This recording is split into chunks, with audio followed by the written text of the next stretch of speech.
যুগে যুগে যারাই জুলুম করেছে তাদের পতন হয়েছে। ফেরাউনকে আল্লাহ তাআলা পানিতে চুবিয়ে মেরেছেন, নমরুদকে ন্যাংরা মশা দিয়ে বিদায় করেছেন, আবু জেহেলকে ছোট্ট একটা বাচ্চার হাতে দুনিয়া থেকে বিদায় করে দিয়েছেন। সম্মানিত বন্ধুগণ, সম্মানিত ভাইয়েরা, এই পৃথিবীতে টিকবে শুধুমাত্র মানবতা, টিকবে হচ্ছে মানুষের সেবা, মানুষের কল্যাণ। জুলুম টিকসই হয় না, তার বড় প্রমাণ হলো জুলুম করবে যারা, মামু বাড়ি দিল্লি গিয়ে পড়বে তারা। জুলুম করা যাবে না। জুলুম এটা ভয়ঙ্কর একটা অপরাধ। আল্লাহ তাআলা জালিমকে কখনো বরদাস্ত করতে পারেন না। এবং আল্লাহ তাআলা জুলুম থেকে বাঁচার জন্য বহু জায়গায় বান্দাকে তাকিদ করেছেন। আল্লাহ রাব্বুল আলামিন এক জায়গায় বলছেন, والذين آمنوا ولم يلبسوا إيمانهم بظلم أولئك لهم الأمن وهم مهتدون। জোরে বলুন আল্লাহু আকবার। ঈমান যারা আনবে এবং জীবনকে যারা জুলুম দিয়ে আবৃত করবে না, জীবনকে যারা জুলুম দিয়ে সাজাবে না, আল্লাহ বলছেন এই সমস্ত বান্দার জন্য আমি আল্লাহ হেদায়েত রেখে দিয়েছি, পথ খোলা রেখে দিয়েছি। আর জুলুম করবে যে তার পতন হয়ে যাবে, এই নিশ্চয়তা, এই নিশ্চিত তথ্য দিয়েছেন যিনি, তিনি আমার। চিল্লায় বলুন কে? জুলুম টিকবে না। হাবিল বেঁচে গেছেন, কাবিল তো জুলুম করেছিল। কাবিল হাবিলকে হত্যা করেছিল, প্রথম মার্ডার, এই ফার্স্ট এই পৃথিবীতে মার্ডার করেছিল। কাবিল হাবিলকে মেরেছিল। সেই জুলুমের এই যে শুরুটা হলো, আজ পর্যন্ত যত হত্যা, প্রত্যেকটা হত্যার গুনার একটা অংশ কাবিলের আমলনামায় আছে না নাই? আছে। এই জন্য আমরা কোনো জুলুমের দিকে যাব না। আমরা রাজি আছি তো ইনশাআল্লাহ? আমরা কোরআনকে লালন করব, এক জায়গায় না সব জায়গায়। কোরআন নাজিল করেছেন কে? মরা মানুষের জন্য না জিন্দা মানুষের জন্য? বলেন বলেন বলেন। কোরআন নাজিল হয়েছে মুর্দার জন্য না জিন্দার জন্য? লিয়ুনযিরা মান কানা হাইয়া। আল্লাহ তাআলা জিন্দা লোকের জন্য কোরআনটা নাজিল করেছেন। কিন্তু দুঃখজনক হলো সত্য, কোরআনের তেলাওয়াত মাঝে মাঝে শোনা যায় মানুষ মরলে পড়ে, মরা লাশ পড়ে আছে, ছেলে অথবা মেয়ে অথবা আত্মীয় স্বজন লাশটা সামনে রেখে কোরআন পড়ছে। লাশ কি কোরআন শোনে? মৃত ব্যক্তি কি কোনো আওয়াজ শোনে? না। বরঞ্চ কোরআন নাজিল হয়েছে হলো জিন্দা লোকের জন্য। আমরা জিন্দা অবস্থায় কোরআন শুনবো, শোনাবো, পড়বো, পড়াবো। জোরে বলি ইনশাআল্লাহ। কোরআন বেশি বেশি শুনবো, গান শুনবো কম। গান শুনবেন, এটা আবার কেমন কথা? অশ্লীল কোনো গানের কাছে যাওয়া যাবে না। গান মানুষকে চরিত্রহীন বানায়, অশ্লীল গান মানুষকে নিফাকতার দিকে নিয়ে চলে যায়। সম্মানিত বন্ধুগণ, দুটা জিনিস একসঙ্গে চলে না। অন্ধকার এবং আলো একসাথে থাকেও না। আলো যখন চলে আসে, অন্ধকার কি হয়ে যায়? দূর হয়ে যায়। সম্মানিত ভাইয়েরা, সে আলো থেকে, সে কোরআন থেকে আমি কিছু কথা বলতে চাচ্ছি। আমি যেখান থেকে তেলাওয়াত দিয়ে শুরু করেছি, আল্লাহ রাব্বুল আলামিন বান্দার জন্য সবচাইতে বড় প্রাপ্তি হলো বান্দাকে জান্নাত দিবেন। জোরে বলি সুবহানাল্লাহ। এই বিশ্বাস সবার আছে তো নাকি? আমাদের মৃত্যুর পরবর্তী ঠিকানা আমরা কি পেতে চাই? বলেন বলেন, কি পেতে চাই? জান্নাত। জান্নাতটা কি ছোট হবে না বড় হবে? কেমন বড় হবে বলেন? সর্বনিম্ন, মানে সবচেয়ে ছোট জান্নাত, সর্বনিম্ন জান্নাত যাকে দেওয়া হবে সেটি হবে হলো 10টা পৃথিবীর মতো একটা জান্নাত। মনে হয় ছোট হয়ে গেছে? জোরে বলেন সুবহানাল্লাহ। কয়টা পৃথিবীর মতো? 10টা পৃথিবীর মতো একটা জান্নাত আল্লাহ তাআলা বান্দাকে দিবেন। কিন্তু বান্দা তো বিড়ি খাওয়াই ছাড়ে না। বান্দা এত বিড়ি খায়। আমি আজকে কুষ্টিয়া দিয়ে আসতেছিলাম। কুষ্টিয়াতে তামাকের আবাদ হয় না? প্রচুর আবাদ হয়। এই তামাকের গাছ যারা দেখছেন, তামাকের গাছ কিন্তু খুব মানে তরুতাজা, পাতাগুলো এত সুন্দর, সজীব, একদম সজীব সবুজ পাতা। মানে এত মানে ওই যেরকম লাউ গাছ যেরকম আছে, লাউ গাছের পাতা যেমন না, একদম, হ্যাঁ, সুন্দর, মানে বড় বড় পাতা, সবুজ পাতা। তো আমি একদিন মনে মনে চিন্তা করলাম যে এই পাতাগুলো, এই গাছগুলো লাগাইছে যারা, তারা তো বেড়া দেয় না, এর তো কোনো গার্ড ওয়াল নাই, এগুলো কি গরু ছাগল খায় না? তো আমি একজনকে জিজ্ঞাসা করলাম, ভাই এই যে তামাকের গাছগুলো আপনারা বেড়া দেন না, এ তো গরু ছাগল খেয়ে ফেলার কথা, কুত্তাও খায় না। মানে এই তামাকের পাতার ক্ষতিকর দিক ছাগল বোঝে, গরু বোঝে, জীবজন্তু বোঝে, বোঝে না কে? আল্লাহ এই জন্য এক জায়গায় একটু গালি দিয়েছেন, থ্রেট দিয়েছেন। গালি শব্দটা বলবো না, এই ক্যামেরাম্যান আমার কথাটা আবার, মানে এই যে গালি শব্দটা আল্লাহ না, আল্লাহ তাআলা এক জায়গায় থ্রেট দিচ্ছেন, শক্ত করে বলছেন। কি বলছেন? আল্লাহ রাব্বুল আলামিন বলেন, ولقد ذرأنا لجهنم كثيرا من الجن والإنس لهم قلوب لا يفقهون بها ولهم أعين لا يبصرون بها ولهم آذان لا يسمعون بها أولئك كالأنعام بل هم أضل أولئك هم الغافلون জোরে বলুন আল্লাহু আকবার। অধিকাংশ বান্দাকে আমি সৃষ্টি করেছি জাহান্নামের জন্য। হয়তো প্রশ্ন করবেন, আল্লাহ তো জানেনি আল্লাহ অধিকাংশকে জাহান্নামের জন্য সৃষ্টি করেছেন, দোষটাতে আমার দোষটা কি? আল্লাহ তো নিজেই জানেন আমি জাহান্নামে চলে যাব। কিন্তু না, প্রত্যেক শিক্ষক কিন্তু ক্লাসের সব ছাত্রের তথ্য জানেন, কোন ছাত্র ফেল করবে পাশ করবে এটা কিন্তু শিক্ষক জানেন। কিন্তু ছাত্র ফেল পাশের জন্য ব্যর্থতা শিক্ষকের না ছাত্রের? বলেন কার? ছাত্রের। আল্লাহ রাব্বুল আলামিন তো জানবেনই, তিনি তো ভবিষ্যতের মালিক, বর্তমানের মালিক, অতীতের মালিক। তিনি বলছেন অধিকাংশই জাহান্নামের সৃষ্টি, জাহান্নামে চলে যাবে যাদের চোখ আছে দেখে না, যাদের কান আছে শোনে না, যাদের অন্তর আছে বোঝে না। এরা হলো চতুষ্পদ জন্তু, অথবা এর চাইতো নিকৃষ্ট। নাউযুবিল্লাহ। কার কথা? আসতে বলবেন না, কার কথা? আল্লাহর কথা। হাইরে বিড়ি খায় মানুষ, মাঝে মাঝে চিন্তা করে রমজান গেল, এই অভ্যাসটা কেউ ছাড়তে পারে না। আল্লাহ তো রমজান দিয়েছেন নেশা থেকে মুক্ত রাখার জন্য, এই রমজানটা দিয়েছেন। নেশা করো, রমজান মাসের একটা মাস ট্রেনিং নাও, নেশা মুক্ত তোমার জীবনটা গড়ো। কিন্তু সারাদিন রোজা ঠিকই থাকে, সকাল থেকে ইফতার পর্যন্ত কোনো সমস্যা নাই, ভালোই ছিল, কোনো ডিস্টার্ব নাই, কোনো গুতাগুতি নাই।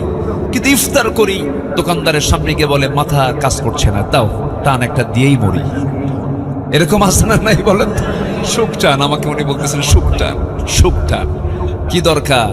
আমরা এই নেশার দিকে যাব না। জোরে বলি ইনশাআল্লাহ, জোরে বলি ইনশাআল্লাহ। আজকে এদেশের যুব সমাজকে নিয়ে আমার খুব আশঙ্কা হয়। একটা বিশাল সংখ্যক যুব সমাজ তারা অ্যাডিক্টেড, বিভিন্ন মাদকে তারা আসক্ত, এমনকি শিক্ষাঙ্গন পর্যন্ত এটা স্পর্শ করেছে। আমার ডান পাশে উনি সচেতন মানুষ, উনি এটাকে অবশ্যই ফিল করবেন এবং দায়িত্বশীল একজন মানুষ, তিনি এটাকে মাথায় নিয়ে জায়গা মতো বলবেন বলে আমি আশা করি ইনশাআল্লাহ। এই যুব সমাজকে ধ্বংস করার জন্য প্রতিবেশী, ধরুন মায়ানমার থেকে ইয়াবা এবং আমাদের প্রতিবেশী রাষ্ট্র থেকে বিভিন্ন ধরনের এই মাদকগুলো এত সহজলভ্য করে দেওয়া হয়েছে যে যুবকদের হাতে হাতে এগুলো অ্যাভেলেবেল হয়ে যাচ্ছে। আপনি কি চান আপনার ছেলে মাদকাসক্ত হয়ে ধ্বংস হয়ে যাক? আপনি কি চান? অতএব এই মাদকের ব্যাপারে আমাদের সবার সজাগ দৃষ্টি রাখার দরকার আছে না নাই? আসতে বলবেন না, আছে না নাই? মাদক সহ ধরা পড়ে, থানার ওসি বলেন মাদক সহ মাল সহ ধরেছি স্যার। ওইদিকে কিছু কথিত নেতা আছে, নেতা নামের তারা কলঙ্ক, যখন বলে মাল সহ ধরেছি, মাল সহ ছাইরা দে। এরকম আছে না নাই? আপনি কি জানেন আপনার সন্তানটাও সেই মাদকের একজন সদস্য হতে পারে? নিজের পায়ে কুড়াল মারবেন না। আজকে যুব সমাজ ধ্বংসের দিকে চলে যাচ্ছে। সচেতন হতে হবে, সজাগ থাকতে হবে যুবক। জীবন একটা, সাজিয়ে নিতে হবে তোমার জীবনটাকে। কোরআনের আয়নায় তোমার চক্ষুটা একটু রাখো। এই আয়নায় চোখ রাখলে তুমি জান্নাত জাহান্নাম দুনিয়াতে বসেই দেখতে পাবে। বিবাহ পূর্ব কোনো নোংরামিতে যেও না, এর মধ্যে কোনো পরিতৃপ্তি নেই, মূল মজা তুমি এখানে পাবা না। বিয়ে পরবর্তী জীবনের আনন্দ পেতে হলে বিয়ে পূর্ব কোনো অবৈধ রিলেশন করা যাবে? আসতে বলবেন না, যাবে যাবে না। কিন্তু আজকে দুঃখজনক হলো সত্য, কিছু ধর্ষণের কথা আমাদের কানে আসে, ঠিক কিনা কন? আসতে কন কেন? এই যে ধর্ষণগুলো করা হচ্ছে, অপ্রীতিকর কিছু কিছু পরিবেশ তৈরি করা হচ্ছে, ক্ষমতার মিস ইউজও হচ্ছে এই জায়গায়। আমাদের সজাগ দৃষ্টি রাখতে হবে, আমাদের চোখ কান খোলা রাখতে হবে। যেখানে অন্যায় দেখব, প্রতিরোধের প্রাচীর গড়ে তুলতে হবে। মুসলমান রাজি আছেন? কারা কারা হাত উঁচু করে দেখান।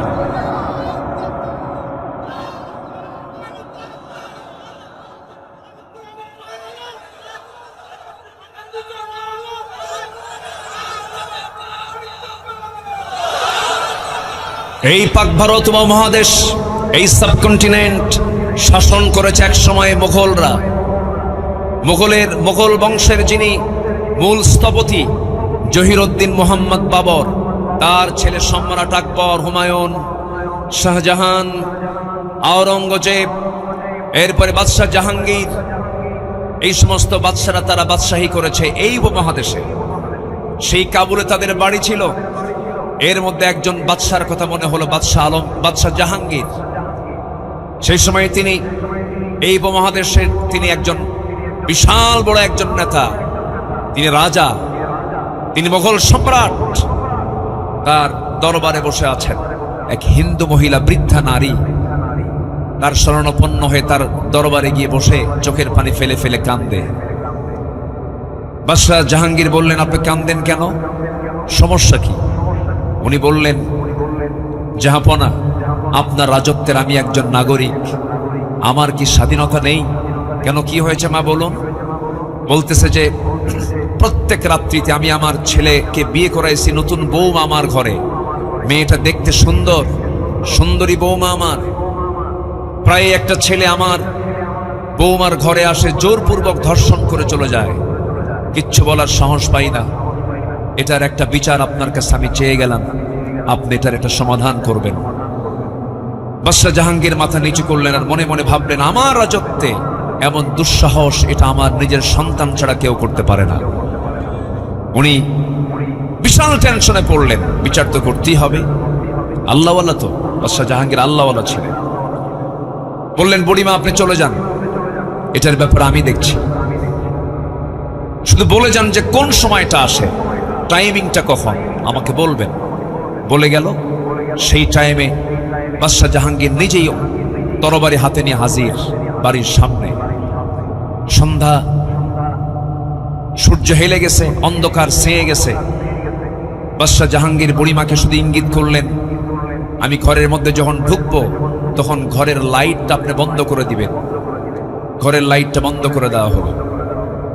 ইতিহাস বলে বাদশাহ জাহাঙ্গীর করলেন কি, ভিতরে ঢুকেই ওই জেনাকার যুবকটাকে নিজের সন্তান মনে করলেন। নিজের সন্তান মনে করে চক্ষু বন্ধ করে তরবারিটা হাতের মধ্যে কোষমুক্ত করে গর্দান বরাবর হাঁকায় দিলেন। মস্তক ছিটকে পড়ে গেল। মস্তক ছিটকে পড়ে যাওয়ার পর তিনি আস্তে করে বললেন, বুড়িমা ঘরের বাতিটা জ্বালায় দেন। ঘরের বাতি জ্বালায় দেওয়া হলো। আলো যখন জ্বলে উঠল, মাথা চেহারার দিকে যখন তিনি নজর দিলেন, সেই অপরাধী তাকে দেখেন নিজের সন্তান নয়। বলে ফেললেন তিনি, আলহামদুলিল্লাহ, আল্লাহ শুকরিয়া আদায় করে আমার সন্তানই অপরাধে জড়িত নয়। এবার বললেন, বুড়িমা আপনি আমাকে এক গ্লাস পানি দিন। এক গ্লাস পানি তিনি পান করলেন এক ঢোকে এবং তিনি বললেন, বুড়িমা গতকালকে আপনি যে সময় আমাকে অভিযোগ আকারে আমার দরবারে গিয়েছিলেন, দিয়েছেন অভিযোগ, সেই সময় থেকে নিয়ে এই সময় পর্যন্ত এক ফোঁটা পানি আমার পেটে আমি নেই নাই। এরপরে করলেন কি, মাথার রাজ মুকুটটা ওই মহিলার সামনে, বৃদ্ধার সামনে রেখে দিয়া বললেন, ও বুড়িমা এই জামা রাজার রাজ মুকুট আপনার পায়ের নিচে রেখে দিলাম, আল্লাহর কসম করে বলি একজন নারীর ইজ্জতের দাম এই রাজত্বে এই রাজার মুকুটের চাইতেও হাজার হাজার গুণে বেশি। আল্লাহু আকবার বলেন। এই সাবকন্টিনেন্ট শাসন করেছেন এমন কিছু শাসকও ছিলেন তারা। আমরা এমন কিছু পরিবেশ আমরা দেখতে চাই, জোরে বলি ইনশাআল্লাহ। আমরা মাদক মুক্ত, নেশা মুক্ত, এরপর জেনা মুক্ত এমন একটা সুন্দর সমাজ, একটা নিরিবিলি নিশ্চয়তা পাওয়া যায় এমন একটা সমাজ আমরা দেখতে চাই না ইনশাআল্লাহ? আল্লাহ কবুল করুন, জোরে বলি আমিন, আরো জোরে বলি আমিন। তাহলেই তো আমরা জান্নাত পেতে পারি। কারো হক নষ্ট করে কি জান্নাত পাওয়া যাবে ভাই? জান্নাত পেতে হলে একটা আমল লাগবে, একটা গুণ লাগবে। আমি যেখান থেকে আমি আলোচনা করতে চাচ্ছি সে আয়াতের দিকে আমি যাচ্ছি আস্তে আস্তে, যেখান থেকে আমি তেলাওয়াত দিয়ে শুরু করেছি। আল্লাহ রাব্বুল আলামিন সুন্দর করে বলেন, জান্নাতু আদনিন আল্লাতী ওয়া'আদার রাহমানু ইবাদাহু বিল গায়বি ইন্নাহু কানা ওয়া'দুহু মা'দিয়া لا يسمعون فيها لغوا إلا سلاما ولهم رزقهم فيها بكرة وعشيا تلك الجنة التي نورث من عبادنا من كان تقيا جربنا الله أكبر আল্লাহ রাব্বুল আলামিন বলেন, আমি তো বান্দাগুলোকে এমন জান্নাত দেব যেই জান্নাতের মধ্যে কোনো অনর্থক কথা বান্দার কানে যাবে না, আজে বাজে কোনো কথা শুনবে না, অনর্থক কোনো আওয়াজ তার কানে যাবে না, আজে বাজে কোনো শব্দ তার কানে যাবে না। এমন জান্নাত তাকে দেওয়া হবে, সকাল বিকাল তার জন্য রিজিক বরাদ্দ থাকবে, মন যা চাবে তাই সে জান্নাতের মধ্যে পেয়ে যাবে। যেরকম সুবহানাল্লাহ। ওয়ালাকুম ফিহা মা তাশতাহি আনফুসুকুম, তোমার মন যা চাবে তুমি তাই পাবে। দুনিয়াতে মানুষ বুড়ো হয়ে যায়, জান্নাতে কি বুড়ো হওয়ার কোনো সুযোগ আছে? আজ থেকে বুড়ো হওয়ার কোনো সুযোগ আছে? জান্নাতে বুড়ো হওয়ার কোনো সুযোগ নাই। জান্নাতে চিরযৌবন নিয়ে জান্নাতের অবস্থান করবে চিরকাল। সেখানে আল্লাহ পাক জান্নাতের হুরদের সাথে জান্নাতীদের বিয়ে পড়ায় দিবেন। কি পড়ায় দিবেন বলেন? তাহলে বিয়ে বহির্ভূত কোনো সম্পর্ক কখনো বৈধ হতে পারে না। কিন্তু আজকের সমাজে আমি যদি একটা প্রশ্ন করি, বলুন তো বিয়ে সহজ না জেনা সহজ? বলেন বলেন। জেনাকেই উৎসাহ দেওয়া হয়, জেনাই যেন একটা সহজ রূপ নিয়েছে, এমনটা আমরা দৃশ্য আমরা দেখতে চাই না। আমরা জেনাকে কঠিন দেখতে চাই, বিয়েকে সহজ দেখতে চাই। কি ঠিক কিনা? ঠিক কিনা? যুবকরা আকাম কুকামে কখনো যাবে না। জান্নাতে যেতে হলে জেনা মুক্ত যৌবন তোমাকে ধরে রাখতে হবে। এর জন্য আল্লাহ পাক এই সূরার ভিতরে, এই কোরআনের ভিতরে একটা টোটাল সূরাই নাযিল করেছেন যুবকদের জন্য, সূরা ইউসুফ। সূরা কি? ইউসুফ। চরিত্র গড়তে চাও? সূরা ইউসুফ পড়ো। কোন সূরা পড়ো? সূরা ইউসুফটা তুমি সুন্দর করে পড়ো। সাইয়েদনা ইউসুফ আলাইহিস সালাতু ওয়াস সালামকে শ্রেষ্ঠ রূপ আল্লাহ পাক তাকে দান করেছিলেন। এটা ছিল তার জন্য বিশাল বড় একটা পরীক্ষা। সেই বিশাল পরীক্ষায় সাইয়েদনা ইউসুফ আলাইহিস সালাতু ওয়াস সালাম ফেল করেছেন না পাশ করেছেন? আসতে বলেন, ফেল করেছেন না পাশ করেছেন? পাশ করেছেন। সবার ইতিহাস কম বেশি জানা আছে। ইউসুফ আলাইহিস সালাতু ওয়াস সালাম কি ওই তৎকালীন দুনিয়ার সবচেয়ে সুন্দরী নারী যখন তাকে প্রেমের প্রস্তাব দিয়ে ফেলল, সেই সময় তিনি বলেন, ইন্নী আখাফুল্লাহ, আমি আল্লাহকে ভয় করি। এমনকি শেষ পর্যন্ত সেই ঘর থেকে নিজেকে রক্ষা করার জন্য যখন দৌড় মারা শুরু করে দিলেন, দরজাগুলো পটপট করে খুলে গেল। পিছন দিক থেকে তার কামিসুহু মিন দুবুরিন, জুব্বাটা টেনে ধরা হলো। শেষ পর্যন্ত মামলার রায় হয়ে গেল।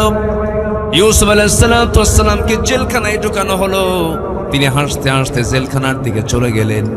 নির্দোষ একটা মানুষ কারাবন্দী করা হলো। কিন্তু মানুষকে হাসি দিতে দিতে ভিতরে যখন চলে যেতে লাগলেন, তাকে প্রশ্ন করা হলো, ইউসুফ, মানুষকে জেলখানায় যাওয়ার সময় হাসে নাকি? তিনি বললেন, জেলখানে আমার কাছে এই মুহূর্তে প্রিয়, কারণ জেলখানে অন্তত জুলাইখার ডিস্টার্ব থাকবে না। যেরকম সুবহানাল্লাহ। কিন্তু আল্লাহর কি কুদরত! ইউসুফ আলাইহিস সালাম একদিকে জেলখানায় ঢুকলেন, আল্লাহ তাআলা তার সম্মান মর্যাদা বাড়ায় দিয়া খাদ্য মন্ত্রীর দায়িত্ব নিয়ে সে জেলখানা থেকে বের হয়ে গেলেন। আমার বন্ধুগণ, বিশেষ করে যুবকদেরকে বলি, আজকের মাহফিলে যুবক রাষ্ট্র, যৌবনটাকে কাজে লাগাও। আল্লাহ রাব্বুল আলামিন 7 শ্রেণীকে আরশ আজিমের ছায়ায় জায়গা দিবেন। এর মধ্যে এক শ্রেণী হলো এক প্রকার যুবক, শাবুন্না শাফি ইবাদাতিল্লাহ, যে যুবক তার যৌবন কালটাকে ইবাদতে কাটায় দেয়, আকাম কোকমে তার জীবনটা নষ্ট করে না, নেশায় যায় না, অবৈধ সম্পর্কে যায় না, ডিভাইস আসক্ত হয় না, কোনো মাস্টার বেশনে যায় না। এরপরে মোবাইল মাধ্যম দিয়া, ডিভাইস মাধ্যম দিয়া কত গুনার কাজ আজকে চলতেছে। জুয়া খেলে, ক্যাসিনো খেলে, মোবাইল দিয়ে এমন যুবক বুঝি সাতক্ষীরাতে নাই। আসতে বলবেন না, আছে না নাই? অনেক পরিবার আগুন ধরিয়ে দেয়, অনেক পরিবার আগুন ধরে গেছে। আমার পাশে চেয়ারম্যান মহোদয় বসে আছেন, উনি আমার আলোচনায় মনে হয় একটু সন্তুষ্ট হচ্ছেন, কারণ প্রায় ওনারই দরবার করতে হয়, ঠিক কিনা? এই যে সিচুয়েশনগুলো যুবকরা নষ্ট করো না, জীবনটা একটা সুন্দর করে সাজিয়ে নাও। নামাজ পড়তে হবে কন্টিনিউ, কয় ওয়াক্ত নামাজ? আসতে বলবেন না, কয় ওয়াক্ত নামাজ? 5 ওয়াক্ত নামাজটাকে কন্টিনিউ করবে। নাশায়া ফি ইবাদাতিল্লাহ, আল্লাহ তাআলা বলেন আমি তাকে আরশ আজিমের ছায়ায় জায়গা দেব সেদিন, যে যুবক তার যৌবনকালকে আমার ইবাদতে কাটায় দেয়। আল্লাহু আকবার বলেন। সম্মানিত ভাইয়েরা, সম্মানিত বন্ধুগণ, কিন্তু দুঃখজনক হলো সত্য, গোটা পৃথিবীর দ্বিতীয় বৃহত্তম মুসলিম জনপদ বাংলাদেশ, 18 থেকে 20 কোটি মুসলমানের বসবাস, 4.5 লক্ষ মসজিদের দেশ বাংলাদেশ, কিন্তু দুঃখজনক ফজরের সময় মুসল্লি খুঁজে পাওয়া যায় না। এত মসজিদ এখন আমার দেশে, ফজরের সময় জোহর, আসর, মাগরিব, এশায় যতটুকু হয়, ফজরে তার চাইতে কম হয়। অথচ মানুষ ফজরের সময় বাড়িতে বেশি ওয়েট করে থাকে, মানে তো বাড়িতে মানুষ বেশি থাকে হলো ফজরের সময়, আসে না। আজান হয়, আসসালাতু খায়রুম মিনান নাওম স্লোগান শোনে, কিন্তু মসজিদে হাজির হয় না। মসজিদে হাজির হয় মোট 5 জন, এর মধ্যে ইমাম 1 জন, মুয়াজ্জিন 1 জন, 2 জন তো বাদ গেলই, আর থাকলো 3 জন। এই 3 জনের সদস্য হচ্ছে 3 বুড়া মানুষ। যখন বলা হয় আপনারা বুড়া মানুষ, আপনারা মসজিদে আসছেন কেন? না আসলেও তো হতো, বাবা বুড়ি বেঁচে নাই, বুড়ি থাকলে আমরাও আসতাম। এই হলো মসজিদের দশা। আমি পাঁচপাড়ার এই গ্রামের যুবকদেরকে আমি একটা দায়িত্ব দিয়ে যাব। যুবকরা, তোমরা যদি এই সিদ্ধান্ত নিতে পারো যে পাঁচপাড়ার গ্রামের যত যুবক আছে, যত প্রাপ্তবয়স্ক মুসল্লি আছে, মুসলমান আছে, প্রত্যেকে মসজিদে হাজির করার জন্য তোমরা দাওয়াতি কাজ করবে। আমি বলে যাচ্ছি, আজকের এই মাহফিল আমি হলফ করে বলে যাচ্ছি, যেদিন আপনি দেখতে পাবেন পাঁচপাড়ার মসজিদ জোহর, আসর, মাগরিব, এশার চাইতে ফজরের মুসল্লি বেশি হয়েছে, মসজিদ ভরে গেছে, আল্লাহর কসম সেই দিন থেকে এই গ্রামে কোনো মাদক, নেশা, জেনা, ব্যভিচার সব বন্ধ হয়ে গেছে, ঠিক কিনা? কিন্তু নামাজই তো নাই, নামাজই তো পড়েন। অথচ নামাজের গুরুত্ব কত। একজন সাহাবীর কথা মনে হলো এই মুহূর্তে, সাইয়েদনা ওমর ফারুক রাদিয়াল্লাহু তাআলা আনহু। নাম শুনছেন না সবাই? কয় নাম্বার খলিফা বলেন? কয় নাম্বার খলিফা? 2 নাম্বার খলিফা সাইয়েদনা ওমর ফারুক রাদিয়াল্লাহু তাআলা আনহু। নামাজের গুরুত্বটাকে একটু বোঝানোর জন্য আমি এই দিকে গেলাম। ওমর ফারুক রাদিয়াল্লাহু তাআলা আনহু সারা জীবন তিনি দোয়া করেছেন, আল্লাহুম্মা রযুকনি শাহাদাতান ফি সাবিলিক ওয়াজআল মাউতি ফি বালাদি রাসূলিক। আয় আল্লাহ তাআলা, তুমি আমাকে নবীর শহরে মৃত্যু দাও, আমাকে শহীদি মৃত্যু দান করো। এই দোয়াটা তিনি প্রায় করতেন। এই তো 1500 বছর আগের কথা বলছি। অর্ধ দুনিয়ার শাসনকর্তা তিনি ছিলেন, 40টা রাষ্ট্রের তিনি রাষ্ট্রপ্রধান ছিলেন। রোম, পারস্য তার নাম শুনে থরথর করে কাঁপত। ওমর ফারুকের নাম কে না জানে? কেজরিওয়াল পর্যন্ত, ভারতের শ্রী মহাত্মা গান্ধী পর্যন্ত বলেছেন, বর্তমান দুনিয়ার সমস্ত অশান্তি দূর করার জন্য মুসলমানদের শাসক ওমরের মতো একটা শাসক দারুণ দরকার। সেই ওমর ফারুক রাদিয়াল্লাহু আনহু নামাজের কি গুরুত্ব ছিল দেখেন। তিনি দুনিয়া থেকে বিদায় নেবেন, এই দোয়া প্রায় করতেন। কোন এক ফজরের নামাজ পড়ার জন্য তিনি বাড়ি থেকে বের হলেন, মসজিদের দিকে রওনা দিয়েছেন। শাসকরা নামাজ পড়বেন আবার পড়াবেন। যে শাসকের মধ্যে নামাজ পড়ানোর যোগ্যতা থাকবে সে হচ্ছে একজন অবশ্যই যোগ্যতা সম্পন্ন শাসক। কারণ মুসলমানদের শাসক হওয়ার জন্য সবচেয়ে বড় যোগ্যতা হলো তিনি নামাজের ইমামতের যোগ্যতাও রাখবেন। আস্তে কন কেন? আমার নবীজি শাসক ছিলেন, আবার তিনি রাষ্ট্রনায়ক ছিলেন। ওমর ফারুক সেই ধারাবাহিকতায় ফজর নামাজ পড়ানোর জন্য মসজিদের দিকে রওনা দিলেন। সর্বশেষ নামাজ সেদিন তার নামাজ পড়ার জন্য চলে গেছেন, মুসল্লায় দাঁড়ায় গেছেন। প্রথম রাকাত সুন্দর করে নামাজ পড়েছেন। দ্বিতীয় রাকাতে রুকুতে যখন চলে গেলেন, রুকুতে যাওয়ার সঙ্গে সঙ্গে এতটাই এক জালিম এসে তার ডান দিকে পেটের ভিতরে বিষাক্ত চাকু ঢোকায় দিল। নামাজ আর পড়তে পারলেন না, সেভ করার জন্য তিনি নামাজ ছেড়ে দিলেন। নামাজ ছেড়ে দেওয়ার সঙ্গে সঙ্গে আবার উপর জেপুরে আবার হামলা হলো। তল পেটে বিষাক্ত চাকু 2 বার ঢুকায় দেওয়া হলো। পেট থেকে ভুঁড়িগুলো বের হয়ে গেল কিছু অংশ। ওই ওমরে ফারুক রাদিয়াল্লাহু আনহু সেন্সলেস হয়ে জমিনে পড়ে গেলেন।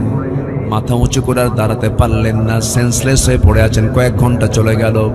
সমস্ত মুসল্লিরা জালিমকে ধরে ফেললো, পাকড়াও করে ফেলার পর তিনি সেন্সলেস হয়ে পড়ে আছেন। সকালবেলা হয়ে গেছে, ফজর নামাজ তো তার পরিপূর্ণ হয় নাই। সকালবেলা যখন তার চক্ষুটা তিনি খুলে ফেললেন, সেন্সটা ফিরে পেয়েছেন, কোনোভাবে রক্ত ঝরছে শরীর থেকে। সামনের দিকে তাকায় দেখেন তার সন্তান আব্দুল্লাহ ডুকরে ডুকরে কান্দে। ওমরে ফারুক বলেন, আমার কলেজার টুকরা আব্দুল্লাহ, তুমি কাঁদো কেন? তুমি কেন কান্নাকাটি করছো? তোমার বাবা ওমরের সারা জীবনের দোয়া ছিল আমি যেন শহীদে মওত যেন পাই, শহীদে মওত যেন আল্লাহ পাক আমাকে দিয়ে দেন। আমি বড় ভাগ্যবান। আমাকে যে আঘাত করেছে সে অন্য ধর্মের মানুষ, সে একজন অগ্নি পূজক, আবু লুলু মাজুসি, সে আমাকে আঘাত করেছে। আমি নিশ্চিত আমি শহীদ হয়ে যাব, নবীর শহরে আমার মৃত্যু হয়ে যাবে। আব্দুল্লাহ কেঁদো না, আমার জন্য পানি আনো তো। দৌড় মেরে 1 গ্লাস পানি তার সামনে নিয়ে হাজির করলেন। ওমরে ফারুক বলছেন, কলিজার টুকরা আব্দুল্লাহ রে, তুমি যে আমার জন্য পানিটা আনছো, এই পানি কিসের পানি আনলা? কাব্বা তৃষ্ণার জন্য মনে হয় পানি চাচ্ছেন, পানি পান করার জন্য পানি আনছি। ওমরে ফারুক বলছেন, আল্লাহর কসম করে বলি আব্দুল্লাহ রে, আমার কলিজার টুকরা সন্তান, আমার কলিজায় চুল পরিমাণ কোনো তৃষ্ণা নাই। আমার পানির কোনো প্রয়োজন নাই। আমার সবচেয়ে বড় তৃষ্ণা হলো ফজর নামাজ শুরু করেছিলাম, প্রথম রাকাত পড়তে পেরেছি, দ্বিতীয় রাকাতে রক্তাক্ত হয়ে আমি অজ্ঞান হয়ে পড়েছিলাম। ফজর নামাজটা আমার কমপ্লিট হয় নাই। ওযুর পানি দাও, ওযু বানায়া ফজরটা আমার আদায় করা দরকার। আল্লাহু আকবার, আল্লাহু আকবার। নামাজের মধ্যে তাদের কি মজা ছিল, নামাজের কি গুরুত্ব তাদের মাঝে ছিল। সঙ্গে সঙ্গে ওযুর পানি দেওয়া হলো। কিতাবে এসেছে ওযু বানালেন, ওযু বানায় নামাজে দাঁড়াবেন কেমনে, ভুঁড়িগুলো বাইরে বের হয়ে এসেছে। সন্তানকে ডাক দিয়ে বলে, সন্তান রে একটা গামছা দিয়ে দাও। গামছা দিয়ে তিনি পেট বাঁধলেন, পুরি সহ পেট বাঁধলেন। নামাজে দাঁড়াবেন, দাঁড়িয়ে দাঁড়িয়ে নামাজ পড়বেন, কিন্তু শরীর থেকে রক্তগুলো গড়ে গড়ে দুর্বল হয়ে গেছেন, তিনি পারলেন না দাঁড়িয়ে। বসে পড়বেন, বসেও পারলেন না। শুয়ে শুয়ে ইশারা করে সর্বশেষ নামাজ তিনি আদায় করলেন। আদায় করার পরে বলছেন, কলিজার টুকরা সন্তান আব্দুল্লাহ, আমার সারা জীবনের শখ ছিল আমি নবীর পাশে ঘুমাবো। বছর 2 আগে প্রথম খলিফা আমার ভাই আবু বকরকে নবীর পাশে ঘুমায় দিয়েছি। আমার বড় শখ, আমিও নবীর পাশে ঘুমাতে চাই, কিন্তু জায়গা তো আমার না, জায়গা তো আম্মা জান আয়েশা সিদ্দিকা রাদিয়াল্লাহু তাআলা আনহার। অতএব তুমি আমার পক্ষ থেকে তার দরজায় গিয়ে কড়া নেড়ে আমার প্রস্তাবটা দিয়ে আসো, যে বলো ওমর তার কাছে কবরের জায়গাটা ভিক্ষা চেয়েছে, একটু যে বলো। যে যখন তার সামনে যখন এমন আবদার করা হলো, আম্মা জান আয়েশা কাঁদতে কাঁদতে বলছে, না হারে, জগৎধন্য একজন খলিফা, অর্ধ জাহানের একজন খলিফা ওমরের মতো মানুষ আমার কাছে একটা সামান্য জায়গার আবদার করেছে, আমি আয়েশা আমার কবরের জায়গা অংশটুকু আমি ওমরে ফারুকরে দান করে দিলাম। আমার নবীর কবরের পাশে 2 জন শুয়ে আছেন, এখনো ইতিহাস যাই দেখে আসেন। এই যে 6 মাস আগে গিয়েছিলাম, তাদের 2 জনকে উদ্দেশ্য করে একটা আয়াত নাযিল হয়েছিল, লা তারফাউ আসওয়াতাকুম ফাওকা সাওতিন নবী, তোমরা তোমাদের আওয়াজকে নবীর আওয়াজের চাইতে বড় করো না। শায়াত খচিত, শায়াতের নিচেই তারা শুয়ে আছেন। আমার নবীর কবরের সাথে সাথেই তাদেরকে দাফন করা হয়েছে। আমার বন্ধুগণ, ওমরে ফারুক রাদিয়াল্লাহু তাআলা আনহু রাসূলকে খুব মহব্বত করতেন, খুব ভালোবাসতেন। শুধু ওমর নয়, যত সাহাবী পৃথিবীতে এসেছেন নবীর সঙ্গে যারা সহবত পেয়েছেন, প্রত্যেকটা সাহাবীর মর্যাদা এত বেশি যে এত সম্মান তাদেরকে আল্লাহ রাব্বুল আলামিন দিয়েছেন। এত সম্মান দেওয়ার যতগুলো কারণ আছে, আমি যতটুকু ভাঙ্গাচোরা স্টাডি করে দেখেছি, আল্লাহর কসম করে বলছে, আমার কাছে মনে হয় প্রত্যেক সাহাবীরা জীবনের চাইতে রাসূলকে সবচাইতে বেশি ভালোবেসেছেন। যেরকম সুবহানাল্লাহ। আমার ভাইরা, আমার বন্ধুগণ, রাসূলকে কি পরিমাণ ভালোবেসেছেন তারা, তাদের প্রত্যেকের জীবন থেকে যদি আপনি একটু জানতে যান, বহু ইতিহাস পেয়ে যাবেন। আমার বন্ধুগণ, আমি যে আয়াতটি তেলাওয়াত দিয়ে শুরু করেছিলাম, একটা আমল করলে পরে বান্দাকে জান্নাত দেওয়া হবে। কয়টা আমল করলে পরে বলেন? একটা আমল করলে পরে বান্দাকে জান্নাত দেওয়া হবে। সে একটা আমল হলো, সে একটা গুণ প্রত্যেক বান্দার মধ্যে থাকতে হবে, সেটা হলো মান কানা তাকিয়া। যে বান্দা মুত্তাকি হবে, যে বান্দা খোদাভীরু হবে, যে বান্দা কাউকে না ভয় করে একমাত্র কেবলমাত্র শুধুমাত্র যাকে ভয় করবে তিনি আমার, চিল্লায় বলুন কে? জোরে বলেন, তিনি আমার কে? আল্লাহকে ভয় করতে হবে। আল্লাহকে যদি ভয় করতে পারি, তাহলে আমি সেই লোভনীয়, সেই কামনীয়, সেই প্রত্যাশিত, একটা অকল্পনীয় জান্নাত আমরা পাবো। জোরে বলি ইনশাআল্লাহ। কিন্তু আমি যে আল্লাহকে ভয় করি, এটার সিমটমটা কি? আমি যে মুত্তাকি পরহেজগার, এটার কিছু সিমটম আল্লাহ পাক কোরআনের বিভিন্ন জায়গায় তুলে ধরেছেন। 12টি পয়েন্টে আমি একটু বলতে চাচ্ছি। এবং আল্লাহ তাআলা সূরা কোরআন শুরু করেছেন মুত্তাকিদের গুণ দিয়ে। যারা পারেন আমার সঙ্গে ঠোঁট মিলিয়ে একটু বলবেন। সাতক্ষীরা মানুষ তো কোরআন হাদিসের সম্পর্কে তাদের নলেজ অন্য জেলার চাইতে একটু কম না বেশি? আস্তে আস্তে কয়, বলে একটু কম না বেশি? বলেন বেশি। মাশাআল্লাহ, অনেক বেশি, অনেক জেলার চাইতে ভালো। না, নোয়াখালী তো আছে, নোয়াখালী তো ফার্স্ট। নোয়াখালীতে তো আলেমের ডিপো, এটা ঠিক আছে। নোয়াখালীতে ভালো লোকও আছে, আবার দুই একটা আবু জেহেলও আছে। নাকি দুই একটা আবু জেহেলও আছে। কারণ মুহাম্মদ সাল্লাল্লাহু আলাইহি ওয়াসাল্লাম যেখানে, আবু জেহেলও সেখানে। তবে ইলমের দিক থেকে নোয়াখালী, এটা সত্য, আমার হাবিব ভাইয়ের গবেষণা, এটা ঠিক আছে। তবে দ্বীনের আমলের দিক থেকে, দ্বীনের কালচারের দিক থেকে সাতক্ষীরা কিন্তু পিছিয়ে নয়। বলি আলহামদুলিল্লাহ, জোরে বলি আলহামদুলিল্লাহ। সম্মানিত ভাইয়েরা, তাহলে মুত্তাকি, আমি যে মুত্তাকি আমি বুঝবো কেমনে? যেরকম সিমটমটা, ধরেন আপনি একটা ঘরের মধ্যে ঢুকেছেন, কিন্তু ঘরের মধ্যে ঢুকে দেখলেন এখানে গোবর, এখানে গোবর, এখানে গোবর, এখানে গোবর। আপনি ভাববেন কি এটা কি মানুষের ঘর না গরুর ঘর? বলেন বলেন, কিসের ঘর? আপনি কোথাও ধোঁয়া উঠতে দেখতেছেন, ধোঁয়া যদি দেখেন তখন আপনি ভাববেন কি এর নিচে কি আছে? বলেন বলেন, কি আছে? আগুন আছে। তো আমি যে মুমিন, আমি যে মুত্তাকি, আমি যে খোদাফিরু, আমি যে আল্লাহওয়ালা, এর কিছু সিমটম আমার আপনার মধ্যে থাকতে হবে। সেই সিমটমগুলো কি কি থাকা দরকার? আল্লাহ তাআলা কোরআনে কারীমের বিভিন্ন পাতায় পাতায় বিভিন্নভাবে বলেছেন। এর মধ্যে 1 নম্বর হলো অদৃশ্যে আমরা আল্লাহকে ভয় করব। আমরা আল্লাহকে ভয় করি দেখে না না দেখে। আসতে বলবেন না, দেখে না না দেখে। না দেখে। পৃথিবীতে সব দেখি আমরা বিশ্বাস করি অথবা ভয় করি, যেটাই করি। কিন্তু আমার আল্লাহ, আমার রব, আমি তাকে ভয় করি হলো দেখে না না দেখে। বলেন দেখে না না দেখে। অনেকে বলে যা দেখি না বিশ্বাস করি না, আনসিন ইজ নাথিং। এরকম চেতনার লোক আমার দেশে আছে না নাই? এই বিভাগেও আছে, যাদের কনসেপ্ট হচ্ছে আনসিন ইজ নাথিং, যা দেখা যায় না তা বিশ্বাস করা যায় না। ওই নেতৃত্ব আমরা মানতে চাই না, ঠিক কিনা? অবশ্যই আল্লাহকে না দেখে বিশ্বাস করতে হবে, কারণ আল্লাহর অনেক সৃষ্টি আছে আমরা দেখতে পাই না। যেরকম বিদ্যুৎ দেখতে পাই না, আমরা বিশ্বাস করি। আমরা ইথানকে দেখতে পাই না, বিশ্বাস করি। আমরা বাতাসকে দেখতে পাই না, বিশ্বাস করি। তাহলে আল্লাহর সৃষ্টি দেখতে পাই না, আমরা আল্লাহকে এই চর্মচক্ষু দিয়ে দুনিয়াতে দেখতে পাবো না, আমরা জান্নাতে দেখতে পাবো। জোরে বলি ইনশাআল্লাহ। আমরা দেখতে পাবো কোথায়? জান্নাতে দেখতে পাবো। সম্মানিত ভাইয়েরা, আল্লাহকে না দেখে ভয় করতে হবে। একজন ইমামের কথা মনে হলো, ইমাম শাফিঈ। ইমাম মোট 4 জন। বলেন তো কয়জন বড় ইমাম? 4 জনের মধ্যে ইমাম শাফিঈ একজন ইমাম। উনি যখন 7 বছরের ছোট্ট শিশু, শিক্ষার্থী, মাদ্রাসায় পড়াশোনা করেন, ওস্তাদ ক্লাসের মধ্যে ঢুকে 2 হাত ভর্তি খোরমা নিয়ে ঢুকলেন। সব ছাত্রের হাতে একটা করে খোরমা দিলেন। খোরমা দিয়ে বললেন, ছাত্ররা শোনো, এই খোরমাগুলো তোমাদের হাতে হাতে দিলাম, আগামীকালকে তোমাদের কাছে এসে খোঁজ নেব খোরমাগুলো কি করেছো। আমি তোমাদেরকে দায়িত্ব দিলাম, খোরমাগুলো এমন জায়গায় লুকায় রাখবে যেন কোথাও থেকে সহজে না বের হয়, এমন ভাবে লুকায় রাখবা তোমরা যেন না বের করা যায়। আচ্ছা ওস্তাদ, আমরা এই কাজটা করব। সবাইকে দায়িত্ব দিয়ে পরের দিন আবার চলে আসলেন ক্লাস নেওয়ার জন্য। ওস্তাদ বললেন, কে কে লুকায় রেখেছে? সবাই হাত তুলেছে, কিন্তু একজন ছোট্ট শিক্ষার্থী হাত তুলে নাই, তার নাম হইল ইমাম শাফি রাহিমাহুল্লাহ। হাত তুললেন না তিনি। এবার বলছেন, শাফি তুমি হাত তুললে না কেন? তুমি কি খোরমাটা লুকায় রাখো নাই? ইমাম শাফি বলছেন, ওস্তাদ আল্লাহর কসম করে বলি, আপনি আমাকে দায়িত্ব দিয়েছেন, আমি আপনাকে অবহেলা করি নাই, কিন্তু আমি এই খোরমাটা রাখার জন্য, লুকায় রাখার জন্য পৃথিবীর এমন কোনো জায়গা নাই যে জায়গাটা পাবো যে জায়গায় আমার আল্লাহ দেখেন না, আমার আল্লাহ জানেন না।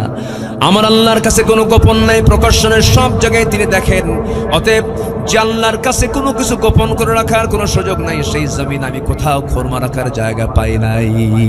শাফির ওস্তাদ বললেন, বুঝতে পেরেছি, আমার এতগুলো ছাত্রের মধ্যে একটা ছাত্রী পেয়েছে আল্লাহওয়ালা, সেটা হচ্ছে আমার শাফি, সে বড় আলেম হবে। আল্লাহু আকবার বলেন। তাহলে আমার আল্লাহর কাছে কোনো আড়াল আছে? বলেন, কোনো আড়াল আছে? আমরা আকাম কুকাম সেটাই যদি করার চিন্তা করি, কিন্তু আমার আল্লাহর কাছে কি আড়াল হওয়ার কোনো সুযোগ আছে? আমার আল্লাহকে ভয় করব হলো এমন ভাবে অদৃশ্যে তিনি আমাকে দেখেন, অদৃশ্য থেকে তিনি আমাকে অবজার্ভ করেন, তাহলেই আমি ক্ষুধাভীরু হতে পারবো। নাম্বার 2 হচ্ছে হালাল হারামের সূক্ষ্ম সীমারেখা রক্ষা করে চলা। জীবনের সকল জায়গায় কোনটা হালাল কোনটা হারাম এটাকে আমার অবশ্যই বাছ বিচার করে চলতে হবে। একই ব্যক্তি মাহফিল কমিটির সভাপতি, আবার একই ব্যক্তি যাত্রা কমিটির সভাপতি। আসতে বলবেন না, আছে না নাই? একই ব্যক্তি 5 ওয়াক্ত নামাজ পড়ে, আবার উনি সুদের কারবার করে। সুদ করে নামাজি মনে হয় সাতক্ষীরাতে নাই। আপনারা উঠতেছেন কেন? এই যে ভাই, অনেক রাত হয়েছে মনে হয়, একটু বসেন, একটু বসেন, আমাকে একটু সময় দেন, আমাকে একটু সময় দেন সম্মানিত ভাইয়েরা। তাহলে সুদখোর নামাজি, বলেন তো এই নামাজের কোনো পুরস্কার কি আল্লাহর আদালতে আছে? আসতে বলবেন না, আছে? নাই। আমার বন্ধুগণ, হজ করে আসছে, হাসিনা বললে মন খারাপ করে। হাসিনা বললে কি করে? মন খারাপ করে। কিন্তু উনি সুদ খান, ওনার নামের আগে সুদখোর অমক লিখতে সমস্যা কোথায়? কিন্তু উনি জানেন যে সুদ খাওয়া অপরাধ, সুদখোর এটা কোনো গুণ নয়, এরপর তিনি সুদের কারবার করেন। এরকম বহু নামাজে আমার দেশে আছে। সুদের সঙ্গে যার সম্পর্ক থাকবে তার কোনো ইবাদত কবুল করবেন না যিনি, তিনি আমার কে? কিন্তু সুদের সঙ্গে আমরা যদি ডিরেক্ট, অনেকে সুদ নাও খাই, প্রত্যক্ষ এবং পরোক্ষভাবে সুদের সঙ্গে সম্পৃক্ততা সবার আছে না নাই? আসতে বলবেন না, আছে না নাই? আছে। তাহলে সুদ এটা 1000 বছর ওয়াজ করে বন্ধ হবে না। জেনা 1000 বছর বন্ধ করে ওয়াজ জেনা বন্ধ হবে না, সুদ বন্ধ হবে না। মদের দোকান 1000 বছর ওয়াজ করে বন্ধ হবে না। তাহলে আপনি যদি আমাকে প্রশ্ন করেন, হুজুর আপনি ওয়াজ করতে আসছেন সাতক্ষীরা, আপনাকে প্রশ্ন করি, সুদ ওয়াজ করে বন্ধ হবে না, জেনা ওয়াজ করে বন্ধ হবে না, মদ ওয়াজ করে বন্ধ হবে না, তাহলে কিভাবে রাসূল এগুলোকে বন্ধ করেছেন? এগুলোকে বন্ধ করার জন্য নবীজির পন্থা যদি অবলম্বন করতে হয়, কথা একটাই, জমিন আইন প্রতিষ্ঠা করতে হবে একমাত্র আল্লাহ তাআলা। রাজি আছেন কারা কারা? হাত উঁচু করে মুসলমানরা দেখা।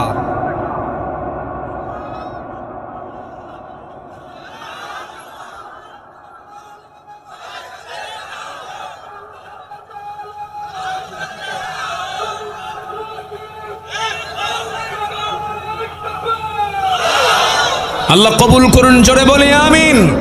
আমার নবী ছিলেন 12 লক্ষ 12.5 লক্ষ বর্গ মাইল রাষ্ট্রপ্রধান। রসুলকে শুধু ইমাম রসুল মানবেন, রসুলকে শুধু সুন্নতে মানবেন, দাড়িতে মানবেন, টুপিতে মানবেন, জুব্বায় মানবেন, রাষ্ট্রনীতিতে রসুলকে মানবেন না, আপনি উম্মত হতে পারেন না, আপনি ভণ্ড, আপনি প্রতারক। রসুলকে মানতে হবে এক জায়গায় না সব জায়গায়? আসতে বলবেন না, এক জায়গায় না সব জায়গায়? সব জায়গায় মানতে হবে। তাহলে হালাল এবং হারামকে স্পষ্ট জেনে হারামকে বর্জন করা, হালালকে গ্রহণ করা হচ্ছে একজন পরহেজগার বান্দার, মুত্তাকি বান্দার একটা অন্যতম গুণ। আল্লাহ আমল করার তৌফিক দান করুন, জোরে বলি আমিন। নাম্বার 3 হচ্ছে জীবনের সকল জায়গায় আমরা মিথ্যার আশ্রয় নেব না সত্য। বলেন মিথ্যার আশ্রয় না সততার আশ্রয়? সততা নিয়ে চলবো। এক জায়গায় না সব জায়গায়? বলেন এক জায়গায় না সব জায়গায়? ওজন হবে সমান সমান না কম বেশি? একটা সূরা আছে সূরাতুল মুতাফফিফিন, এটা ওজনের সূরা।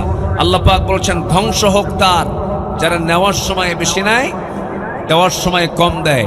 এমন ব্যবসায়ী আমার দেশে নাই বললেই চলে। আসতে কোন কেন? আছে না নাই? আছে না নাই? আচ্ছা, আল্লাহ তাআলা একটা সূরা নাজিল করেছেন। আমার বন্ধুগণ, ওজনে কম দেওয়া যাবে না। ওজন যার সঠিক হবে আল্লাহ তাআলা তার জন্য জান্নাতটা সঠিক রেখে দিবেন। ওজন কম বেশি করা যাবে না, বনের সম্পত্তি নষ্ট করা যাবে না, হক নষ্ট করা যাবে না, এতিমের মাল মেরে খাওয়া যাবে না, বান্দার হক নষ্ট করা যাবে না। হক নষ্ট করলে পরে জান্নাতটা আপনার বাজেয়াপ্ত হয়ে যাবে। আমার বন্ধুগণ, আল্লাহ রাব্বুল আলামিন এই জন্য সুন্দর করে বলছেন وَأَقِيمُوا الْوَزْنَ بِالْقِسْطِ وَلَا تُخْسِرُوا الْمِيزَانَ। তোমরা তোমাদের ওজনটাকে সঠিক করো, ওজনটাকে নষ্ট করো না। বহু টুপিওয়ালা দাড়িওয়ালা আছে, শুধু টুপি দাড়ি রাখলেই যে সে আল্লাহওয়ালা হলো তা কিন্তু নয়। আমি আবার এটাকে আবার হেও করছি তাও নয়, এটারও প্রয়োজন আছে। কিন্তু অনেক টুপিওয়ালা দাড়িওয়ালা, আমি বহুদিন আগে, বছর 15 আগে কোন এক মাছের বাজারে গেলাম মাছ কিনতে। মাছ কিনতে গেছি আমি, আমাকে দেখি এক মাছ বিক্রেতা, দেখি দূর থেকে লম্বা একখান সালাম দিয়ে বলে, হুজুর আপনি ভালো আছেন? সালাম দিচ্ছে আমাকে। আমি বললাম ভাই আমি তো একটু মাছ কিনতে আসছি। হুজুর আমি আপনার খুব ভক্ত, আপনার ওয়াজ শুনি। তো বললাম ঠিক আছে, আলহামদুলিল্লাহ আপনি আমাকে চিনেন, তো কিছু মাছ কিনতে হবে আমার। তো আগের এই 15 বছর আগে তো তখন আর ডিজিটাল এই মিটার ছিল না। তখন তারা ওই যে বাটখারায় মেপে দিত, গাড়ি পাল্লাই মাপতো, পাল্লাই মাপতো। তো ওই বাটখারা বামে রেখে মাছ আরেক সাইডে তুলে আমাকে মাপ দিতে নিয়ে দেখি মাছের সাইডটা এত ভারী করে দিল, হেলে দিল যে মানে কোনো মাপই হলো না। তো বললাম ভাই আপনি আমাকে এত বেশি করে দিচ্ছেন কেন? বলতেছে হুজুর দোয়ার জন্য, আমি আপনাকে খুব ভালোবাসি। বললাম যে আপনি তো ঠকে যাচ্ছেন, আপনার তো লস হয়ে যাচ্ছে। কেন হুজুর? আপনি দোয়া করবেন আমার জন্য। আমি কিচ্ছু বললাম না। মাছটা নিয়ে পরে ভাবলাম যে বেচারি আমাকে এত বেশি দিল, এটা কেন বেশি দিল? দেখি আমি একটু অন্য জায়গায় গিয়ে আবার ওজন করে দেখি, 250 গ্রাম নাই। কত গ্রাম? 250 গ্রাম নাই। কিন্তু তখন দেখি যে ওনার মাথায় টুপিও আছে, মুখে দাড়িও আছে। তো আমি 250 গ্রাম নাই যখন দেখলাম, তখন ভাবলাম যদি হেলেই যদি এই হয় আর সমান সমান তাহলে কি হতো? সম্মানিত ভাইয়েরা, তাকওয়া কিন্তু বাহ্যিক নয়। আত্তাকওয়া হা হুনা, আল্লাহর ভয়, তাকওয়া পরহেজগারিতা হা হুনা। রাসূল দেখা দিলেন এই জায়গায়, এই জায়গায়, ভিতরে ভিতরে। এটাকে ঠিক করব আমরা, জোরে বলি ইনশাআল্লাহ। মিথ্যার আশ্রয় নেব না। রাজি আছেন না ইনশাআল্লাহ? মিথ্যা কথা বলবো না। আমার বন্ধুগণ, তাহলে কি হবে? আল্লাহ রাব্বুল আলামিন বলেন ইয়া আইয়ুহাল্লাযীনা আমানু ইত্তাকুল্লাহা ওয়া কুলু কওলান সাদীদা ইউসলিহ লাকুম আ'মালাকুম ওয়া ইয়াগফির লাকুম যুনুবাকুম ومن يطع الله ورسوله فقد فاز فوزا عظيما। জোরে বলুন আল্লাহু আকবার। তোমরা সত্য কথা বলো এবং তোমরা সত্য কথা যদি বলতে পারো, আমি আল্লাহ ওয়াদা করছি আমি তোমার সমস্ত ভুলভাল আমলগুলোকে নেক আমল দিয়ে ভরপুর করে দেব এবং তোমার জীবনের সমস্ত গুনাহগুলোকে মাফ করে সম্মানজনক জান্নাত আমি তোমাকে দিয়ে দেব। আমার বন্ধুগণ, ব্যবসার ক্ষেত্রে সরল হব আমরা, কাজ কারবারে সরল হব। ইমাম বুখারীর নাম সবাই শুনেছেন। ইমাম বুখারী রাহমাতুল্লাহ আলাইহি একজন বড় হাদিস বিশারদ ছিলেন। সবচেয়ে বড় সহিহ হাদিসের গ্রন্থ হলো বুখারী শরীফ, তার নামই নামকরণ করা হয়েছে। রাশিয়ার বুখারায় তার বাড়ি ছিল, এই জন্য তার নাম বুখারী। এই ইমাম বুখারী একজন ব্যবসায়ী ছিলেন। বিশাল ব্যবসা তিনি করতেন। কোন এক রাতের আধারে একটা ব্যবসায়ী টিম এসে তার কাছে কিছু পণ্য সামগ্রী, ব্যবসার কিছু মাল ছিল। বলা হলো, বুখারী, এই মালটা আজকে রাতে দিলে পরে 500 দিরহাম বেশি লাভে আমি তোমার এই মালটা কিনে নেব, 500 দিরহাম বেশি লাভ দেব তোমাকে। ইমাম বুখারী বলেন, রাতের বেলা আমি আর কারবার করবো না, যাও চলে সকালবেলা আসো। সকালবেলা অন্য একটা ব্যবসায়ী টিম যখন তার সামনে এসে বলতেছে, ইমাম বুখারী, এই মালটা যদি আজকে সকালবেলা দাও 1000 দিরহাম লাভ তোমাকে দেব, লাভ ধরায় দেব। ইমাম বুখারী বললেন, 1000 দিরহাম লাভ আমি তোমাকে বিক্রি করব না, কারণ মনে মনে নিয়ত করে ফেলেছি গত রাত্রিতে 500 দিরহাম মূল্য আমি আমার এই মালটা ছেড়ে দেব, অতএব আমার 1000 দিরহামের প্রয়োজন নাই। সুবহানাল্লাহ বলা যাবে না? কি কথা কি বুঝতেছেন আপনারা? কথা বুঝতেছেন? জ্বালানি হুন্ডা কি লাইনে থাকে? পাম্পে থাকে? লাইনে থাকে? লাইনে থাকে? লাইনে থাকে। এটা সংকট। আমার মনে হয় একটা জরিপ আসলো, আমার কানে আসছে যে পাম্পে অন্যান্য সময় নরমালি সপ্তাহে যত লিটার লাগতো এখন তার ডাবল লাগে। মানে মানুষও কিছু সমস্যা হয়ে গেছে, মানুষের ভিতরে কিছু ছটফটানি শুরু হয়েছে, মনে হয় এটা খাবে, এরকম একটা ব্যবসা। তো কৃত্রিম একটা সংকট যদি কেউ তৈরি করে ফেলে, যারা নিত্য প্রয়োজনীয় জিনিসের যারা স্টক করবে, যারা হেতেকার করবে, মজুতকরণ করবে, তাদের প্রতি লানত করেছেন স্বয়ংকে। আসতে বলবেন না কে? এটা কি সততার দৃষ্টান্ত? সৎ ব্যবসায়ের দৃষ্টান্ত এটা নয়। সম্মানিত ভাইয়েরা, সম্মানিত বন্ধুগণ, আল্লাহওয়ালা জাতি যদি হয়ে যায়, তখন দেখবেন যে এই ক্রাইসিসগুলো থাকবে না। বান্দার মধ্যে শর্ত হলো থাকতে হবে কার ভয়? আসতে বলবেন না কার ভয়? আল্লাহর ভয়। নাম্বার 4 হচ্ছে অন্যায়ের ব্যাপারে আপোষহীন থাকতে হবে। এটা হচ্ছে পরহেজগার বান্দার অন্যতম বৈশিষ্ট্য। নিজে অন্যায় করবে না, কাউকে অন্যায় হতে দেবে না। মান ইবনে জাদিয়া নামে একজন ব্যক্তি সাইয়েদনা ওমর ফারুকের শাসন আমলে রাষ্ট্রের সিলমোহর চুরি করে সে বেশ কিছু টাকা, রাষ্ট্রের মাল কিছু সে তসরুফ করে ফেলে, ধরা পড়ে। ওমর ফারুক বললেন, ওর শাস্তি কেউ দেবে না, আমি ওর 100 দররা 100 বেত্রাঘাত করব। তো চোরদের পক্ষেও কিছু লোক থাকে। মান ইবনে জাদিয়ার পক্ষে 3 জন ব্যক্তি সুপারিশ করতে আসছে। ওমর ফারুক বললেন, এর 100 বেত্রাঘাত মারা হয়েছে না, ওই 3টার 100 বেত্রাঘাত সমান করে মারো। আল্লাহু আকবার বলেন। অন্যায়ের ক্ষেত্রে আপোষহীন হব আমরা, জোরে বলি ইনশাআল্লাহ। আল্লাহ রাব্বুল আলামিন বলেন, ওয়ালা তারকানু ইলাল্লাযীনা যালামু ফাতামাসসাকুমুন নার ওয়ামা লাকুম মিন দুনিল্লাহি মিন আউলিয়া সুম্মা লা তুনসারুন। জোরে বলুন আল্লাহু আকবার। আরো জোরে বলুন আল্লাহু আকবার। নাম্বার 5 হলো সর্বোচ্চ পদে থেকেও মানুষের প্রতি রহম দিল থাকা। এমপি হওয়ার আগেও যেমন, এমপি হওয়ার পরেও তেমন, চেয়ারম্যান হওয়ার আগেও যেমন, চেয়ারম্যান হওয়ার পরেও তেমন। আপনারা আবার মন খারাপ করেন না, মানে জাস্ট আমি বোঝানোর জন্য বলতেছি। নেতা হওয়ার আগেও যেমন, নেতা হওয়ার পরেও তেমন, তার মধ্যে কোনো পরিবর্তন আসবে না।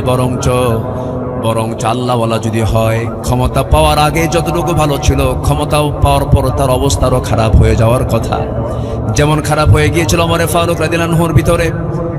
যখন তিনি খলিফা হয়েছেন, দিন শুকায়া যান, অসুস্থ হয়ে পড়েন।